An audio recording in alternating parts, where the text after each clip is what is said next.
Ya, alih-alih nyari yang kekurangannya itu sedikit, sebagian perempuan justru malah milih yang kekurangannya banyak.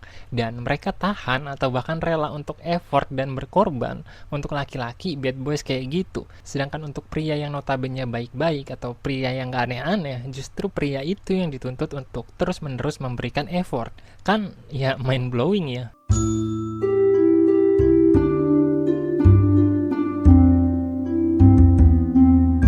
Kalian pernah nggak sih mikir atau nanya sama diri kalian sendiri, kenapa perempuan mau atau bahkan malah mengejar-ngejar pria yang value-nya itu nggak jelas gitu, atau lebih sering disebut sebagai bad boy?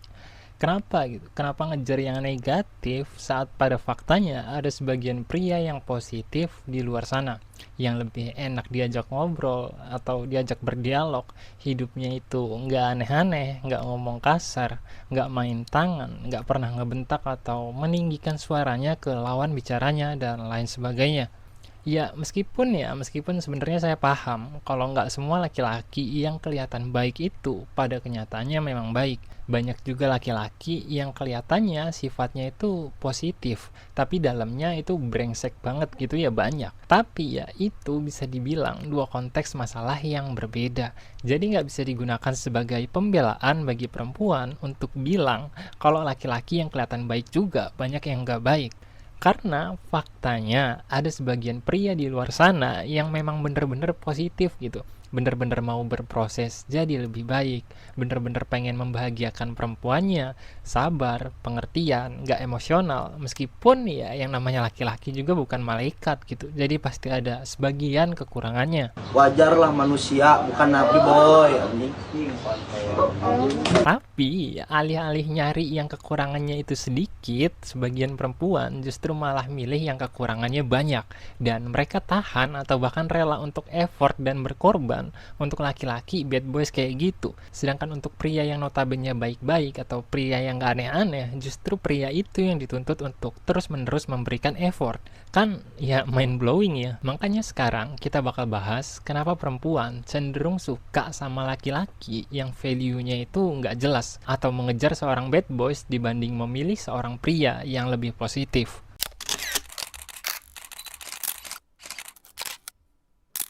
Dalam sudut pandang Freudian, seorang perempuan akan mengejar pria bad boys dan laki-laki nggak jelas karena terdapat konflik psikis di dalam alam bawah sadar pikirannya yang bisa dibilang belum selesai, di mana dengan trauma yang didapatkan oleh perempuan tersebut, baik dalam bentuk kurangnya kasih sayang dan kedekatan emosional seorang ayah, menyebabkan perempuan itu mencari jenis pasangan yang sama percis kayak gitu, atau dengan kata lain, mencari laki-laki yang cenderung mengabaikan dirinya dan mencari pria yang tidak memahami kondisi emosionalnya. Hal itu disebabkan karena alam bawah sadar perempuan tersebut menuntut akan penyelesaian trauma yang disebabkan oleh sang ayah, di mana seorang perempuan akan berpikir bahwa kali ini dirinya akan dicintai oleh seorang pria, meskipun pria tersebut nggak peduli dengan dirinya. Pandangan serupa juga bisa kita lihat dalam psikoanalisis Jacques Lacan yang berpendapat bahwa pencarian terhadap cinta seringkali didasari oleh keinginan akan sesuatu yang kurang,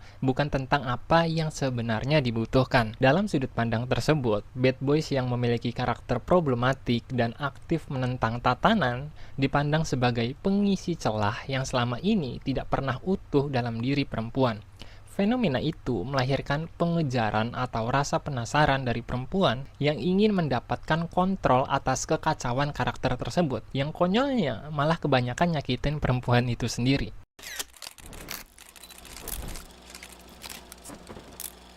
Jika psikoanalisis Freudian lebih fokus pada refleksi orang lain, yakni pada trauma perempuan yang mencari pasangan berdasarkan figur ayah, maka Carl Jung menawarkan psikologi yang bersifat refleksi pada diri sendiri, yakni shadow atau bayangan identitas yang berusaha disembunyikan oleh manusia. Bagi Carl Jung, manusia itu punya sisi gelap yang tertahan atau tersembunyi karena batasan sosial, norma, dan etika yang berlaku dalam kehidupan. Nah, dalam diri perempuan yang sepanjang sejarah seringkali tertekan atau terbelenggu oleh budaya yang membatasi dirinya, contohnya kayak perempuan itu yang disuruh untuk menjadi lembut, ditekan agar menjadi patuh, dituntut untuk menjadi tunduk, mengakibatkan sisi gelap atau shadow dalam diri perempuan itu menjadi lebih besar dan lebih kuat.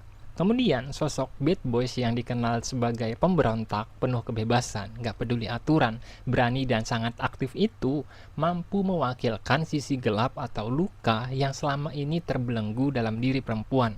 Jadi, bad boys itu dianggap mewakilkan kebebasan yang selama ini nggak pernah didapatkan oleh perempuan, hingga pada akhirnya melahirkan ketertarikan. Jadi, dalam lingkup psikologi, sebenarnya perempuan yang ngejar laki-laki bad boys itu sedang dikendalikan oleh trauma dan lukanya.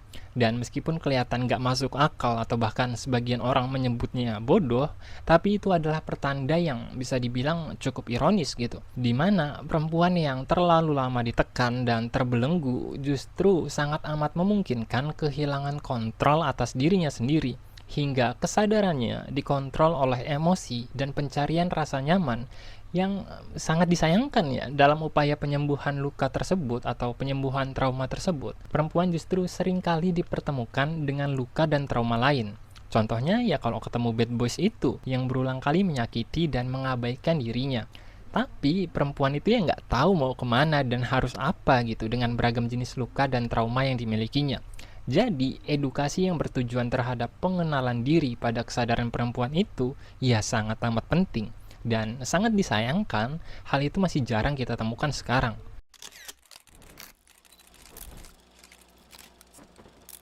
Dalam sebuah penelitian yang dilakukan oleh Eric Aldo Smith dari University of Washington yang berjudul "Kenapa Pemburu yang Baik Memiliki Kesempatan Lebih Tinggi untuk Bereproduksi", menunjukkan bahwa para pemburu yang notabene adalah jenis pria yang lebih aktif gitu, pria yang lebih dominan dan memiliki keberanian, dianggap sebagai sinyal genetik yang kuat bagi kesadaran perempuan untuk memilihnya sebagai pasangan. Secara hormonal, laki-laki yang lebih dominan juga dianggap memiliki kebugaran tubuh yang lebih kuat untuk membangun sebuah keluarga, karena mampu untuk menjaga anak dan istrinya, serta dapat menyediakan sumber daya dengan lebih pasti karena memiliki kekuatan dalam daya saing. Hal yang sama pun terjadi pada kehidupan sosial simpanse dan beberapa primata lain, di mana pejantan yang tangguh, lebih dominan dan aktif akan memiliki kecenderungan lebih besar disukai oleh simpanse atau primata betina, hingga pada akhirnya melakukan reproduksi dan berkeluarga. Jadi, secara biologis, tradisi, dan genetik, seorang perempuan memilih bad boys karena kebutuhan akan survival atau bertahan hidup. Hanya saja, definisi aktif dan dominan yang dimiliki oleh laki-laki dan dinilai oleh perempuan itu mengalami pergeseran sesuai dengan perubahan zaman. Yang mulanya pemburu, penjaga keamanan sosial, berubah pada jenis laki-laki yang aktif menentang tatanan atau bahasa gampangnya nggak bisa diatur. Ya meskipun ada juga beberapa perempuan yang masih melihat dari sudut pandang tradisional itu ya. Contohnya ya kayak ngelihat bentuk tubuh dari pria itu kayak gimana, atau fungsi sosial yang dimiliki oleh pria itu apa. Yang kadang bikin perempuan itu birahi kalau ngelihat aparat berseragam. Dalam perspektif tersebut, kita bisa lihat kalau moralitas, etika, kecerdasan, dan sopan santun itu nggak menjadi bagian sama sekali dari sinyal alami yang dicari oleh perempuan untuk memilih pasangan. Itulah yang pada akhirnya menyebabkan laki-laki yang punya value secara moral atau laki-laki yang punya kemampuan intelektual cukup baik itu jarang banget dipeduliin sama perempuan, kecuali laki-laki itu banyak duit atau kaya.